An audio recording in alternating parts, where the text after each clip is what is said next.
Hi, my name is Lois Elswick, and I am contributing to the discussion on problems of the working poor this week. One of the more interesting articles that we came across was on C-SPAN with Patrick Nolan-Geyer, in which he explored some of the reasons why people are actually able to escape being poor. And he noted that today there is many more college graduates than there was in the past. He also noted that there were more children enrolled in preschool, and that would contribute to the economic stability of the children in the future who were enrolled in preschool. I personally take an issue with that because I read a book called Freakonomics by Stephen Levitt and Stephen DeBrow, I believe. It was written in 2005. And this book actually explores, by the numbers, it was written by economists, does preschool have any lasting effect on children? Is it presumed that, or can it be proved that if children go to preschool, that it benefits them later in life? And they actually found no correlation. However, they did find a correlation between parents who were educated and children of those parents. The higher the level of education was in the home, the stronger correlation that they found between children's upbringing and how they did well in school. I think it was interesting that he also noted that since the early 1990s that the crime rate has dropped, and that was largely, again, from this book Freakonomics, such a great book. This was largely a result of the fallout of the profitability of dealing crack. People started going to jail, crack became more prevalent, and it just wasn't worth it anymore. These drug dealers, according to this book, were getting paid just a little over $3 an hour anyway. And so they found out that it just wasn't really worth it over time because there was too much competition and not enough reward. So I think that is definitely tied to the safety and, can actually encourage people to get out of poverty.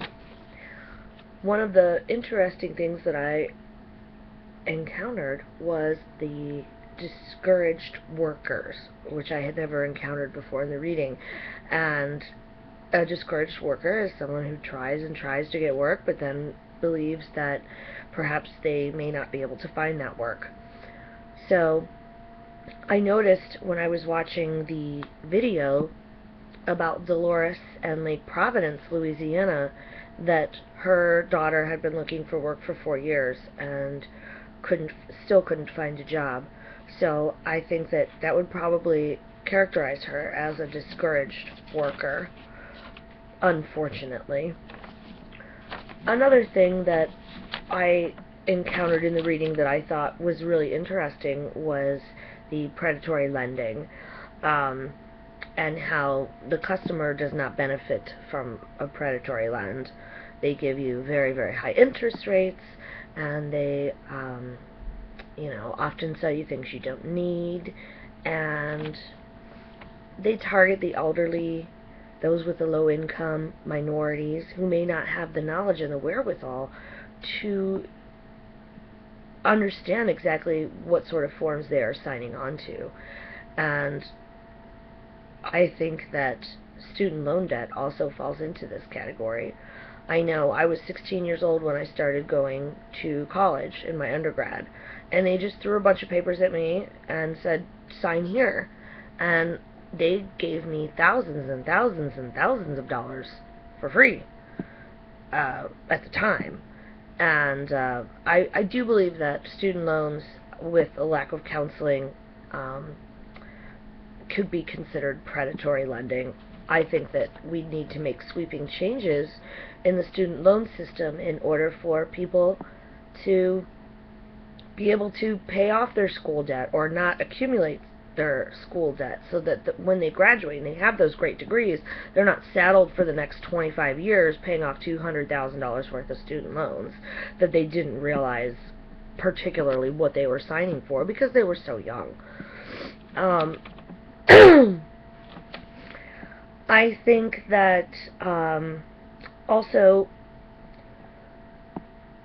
in the lecture that we had to read this week, there were some really interesting points, and one of the most interesting ones was that Black and Hispanics are twice as likely to be in poverty, and also that the average person who is using welfare food stamps, they actually are not able to feed themselves healthy, nutritious food because a box of pasta, a box of sauce, and a little bit of Parmesan cheese might cost $6, but a healthy dinner of fruits, vegetables, whole grains, and things that should be eaten costs way more. And I think that that is another important factor to evaluate when looking at the situation, because this leads to those families being in poor health, and it also leads to them not being able to succeed because perhaps they are overweight, or they are, not getting the proper nutrition, because $4 for a box of strawberries versus $4 for 4 boxes of pasta, I think you'd buy the 4 boxes of pasta if you had a limited income. So that is my comment for this week, and my question to the class is, do you think that if we equalized the price of healthy and unhealthy foods so that the working poor could afford the healthier foods, would they take that option? I would love to think that they would, but I would like to hear what everyone else has to say on this. Thank you.